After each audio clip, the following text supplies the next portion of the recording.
What's up guys, welcome back to the channel. We are sitting in front of our 90-gallon Pro Star Reef tank. And today we're gonna take you along the journey of what we've gone through over the last 13 months of having our tank, from the very first step of getting it from the store to where we are today. So let's go back in time and check it out. Welcome to our new house. We have a problem. The previous owners had a piece of furniture here. They removed the trim, so now we need to fix it. Let's go get our dream aquarium.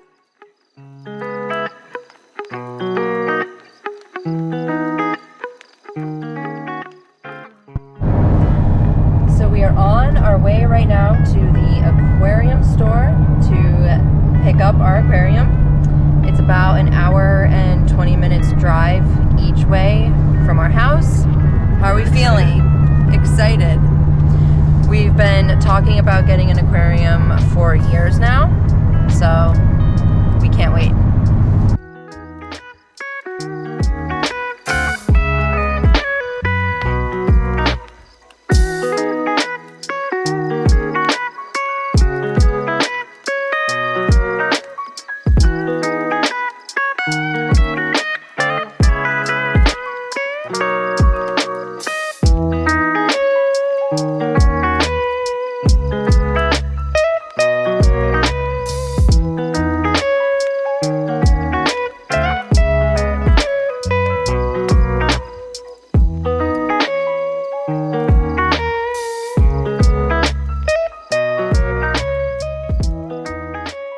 So we just got home with our aquarium.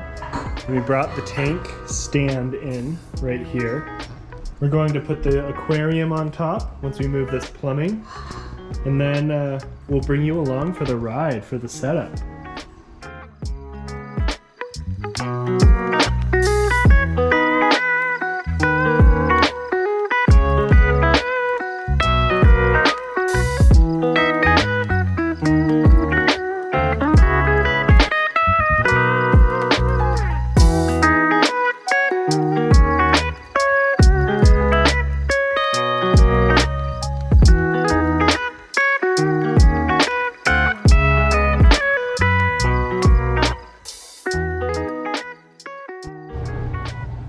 Here are some of the products that we got with our aquarium.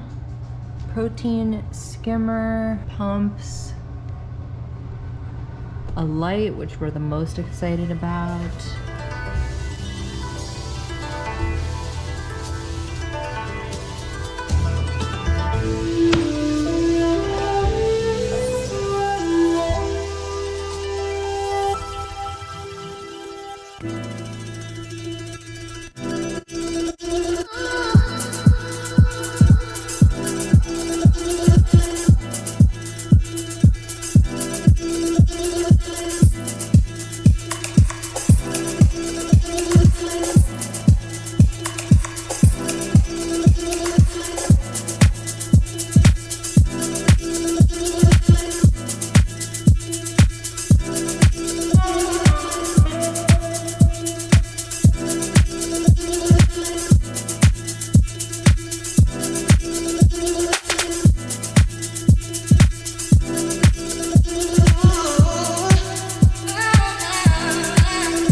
So now that we've seen a little bit of the journey of what it took to get our tank to where it is today, I wanted to talk a little bit about our experience and some of the reasons why I love this hobby so much. One of the best things, in my opinion, about being in this hobby and having an aquarium tank is that you get to be the architect of your tank. So deciding how you're actually going to set it up with all of the rock work, choosing what corals you want to actually place into your tank, as well as the fish and all the other creatures you're going to add, that is all completely up to your design. And from there, it's up to you to really maintain it, nurture it, and care for it, which is a really rewarding feeling. It's definitely not an easy hobby. It has a lot of maintenance and care that is actually required going into it, making sure that all of the corals that you are placing in your tank are happy as far as which ones want a brighter light or a lower light, which ones want a higher flow versus a lower flow.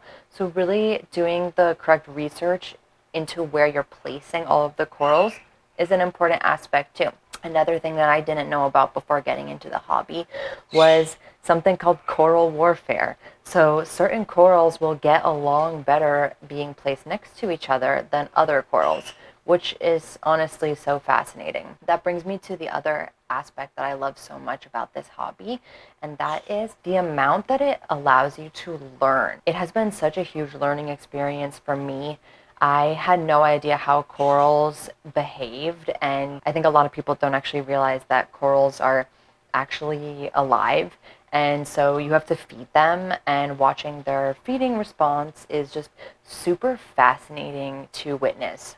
You really develop such a strong bond with all of the fish and everyone living in the tank. Watching them grow from a teeny little fish to full size, as well as watching the corals grow. So when you get it, it's a tiny little frag, and then watching it grow and thrive in the environment you've created for it is just such an amazing thing to witness. Coming here, sitting in front of the tank, it kind of makes all of your stresses just melt away to watch this whole ecosystem that you have designed. I honestly can't even imagine my life without our reef tank or our home without it.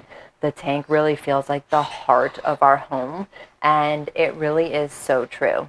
So that about does it for our reef tank video. I hope that you guys enjoyed watching the whole process. If you are thinking about getting into the hobby, we really can't recommend it enough. It's such a fulfilling hobby to have. Thanks so much for watching this video, and we'll see you on the next one.